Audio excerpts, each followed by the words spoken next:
What's up, everybody? It's my first video. My name is Will, the Philosophy King, charity rapper, my calamity. I go by many names, but it really doesn't matter. What I do is more important. I'm a writer, run a couple businesses. I work in New York City, where I live. I was born and raised here. And I'm here right now to share with you my philosophies and my beliefs in sort of a ongoing cover the news, talk about life sort of way. And I hope that it stays interesting from beginning to the end. There may be some videos that you want to watch more than others, but today I'm just going to talk a little bit about how the Philosophy King came to be. What is it that I'm trying to accomplish? So it's never about the one person. That's too idealistic. But of note would be that Plato tried and failed to implement his Philosophy King platform, if you want to call it. There was this little neighboring island, and they had a king, and Plato was respected there, and the king said, "Hey, come and educate my son." And then he tried, and it was like, "No, your son's not good enough. He's not going to be the Philosophy King." Sorry. But the king himself died, and then the son inherited the throne, and the son tried again, and Plato said, "Okay, I'll try one more time. I believe in this thing." And tried again. It just wasn't working out. Sorry, you're not cut out for this. You can't just take power and ascribe it to somebody and automatically have the best result. It's been tried and it's failed. But Plato was convinced to keep trying and keep trying until he was proven incorrect, which shows that his fallibility was great, even though he was a wise man. And that's what he documented in one of his letters called Epistle number 7, where he talked about how he was almost killed by this kid who was power hungry and trying to use Plato for politics. So with that in mind, the Philosophy King is really not something that you would hold dear in a I'm here to tell you what you need to know, holier than thou sense. It is in fact something that is deemed sort of necessary by the people who want to be ruled, and therefore you need somebody who is more intelligent and more caring.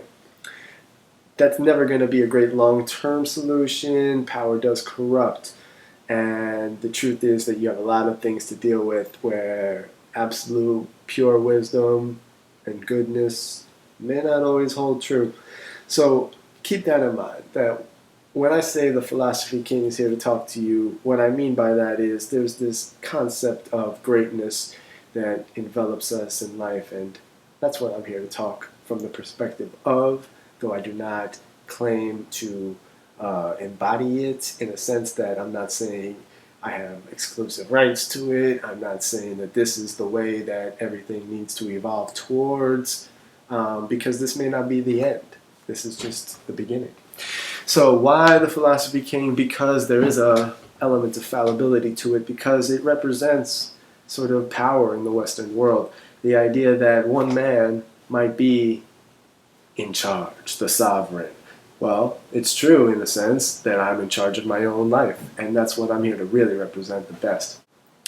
What's going on right now with this Ferguson thing, the riots, the officer shooting the man, guy who's going to college, was looking like he had some stuff going on in his life, but on one particular day, it's looking like he chose criminal activity, and it's possible that he brought some bad stuff on himself.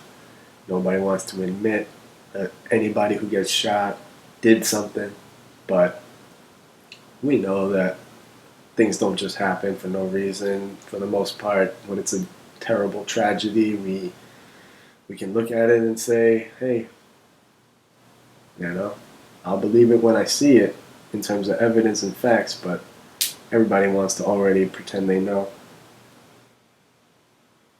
So while I eat this chocolate cake, I'm going to go into a little bit about it. And I'm going to tell you right now that it's tough to digest. It's a lot of conversation that needs to be had. So anything you have question on, I'm more than willing to go into it because it challenges me to delve into my theories more. But some facts are that our money system is corrupted. We're right now in debt, nearly 20 trillion. Doesn't matter who's the president; it just keeps going up. The debt is tied to the currency. You can't have currency without debt in the United States. That's how central banks have come into our lives and basically said that you are responsible for part of the debt because you are an unwilling participant in the operations and schemes and mechanisms of the United States, which are a corporation, which used to be just a simple collection of states as per the Union that was created through a federal constitution.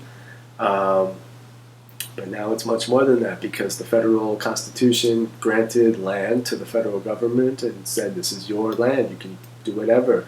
This is different than all the states and what they can do. And so the idea was just in its inception that people would be able to live free according to their own state, like its own country, but that they were also protected and sort of tied to each other, and this would help because I might grow corn and you might create iron in a factory and somebody else might grow cotton, someone else might shear or whatever, and the idea that we could work together with our specialties was great, but didn't last, you know. Well, some of it did. The part that's good still exists is people walk down the street with some dignity if they can muster it, and it has to do with knowing that in this country, if somebody hurts you, you can take them to court. That's what this country's about. It's about three branches of government, all being very powerful and all being very weak in different ways. The judicial branch being the one branch that can basically tell the others to go to hell. The way that works is the courts come in, they rule on a case, and then that's it. Doesn't matter if you did it or not, you go free. If the jury says you're free, you're free. You know, I'm real anxious and aggressive and loud because I'm not just calmly sitting there. I'm going a mile a minute trying to bust out this info inside my brain. But when I speak it out loud, I just naturally come across a certain way, which is my strategy for communication. I believe that coming across this way is the way to come across. Here we go.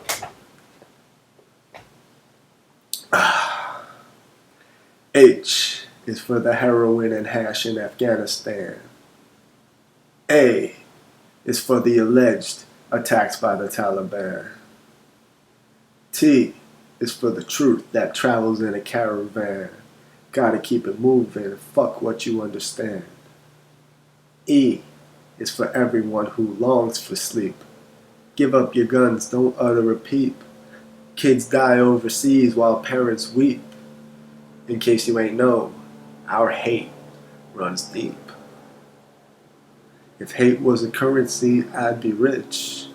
If love was in prison, I'd be his bitch.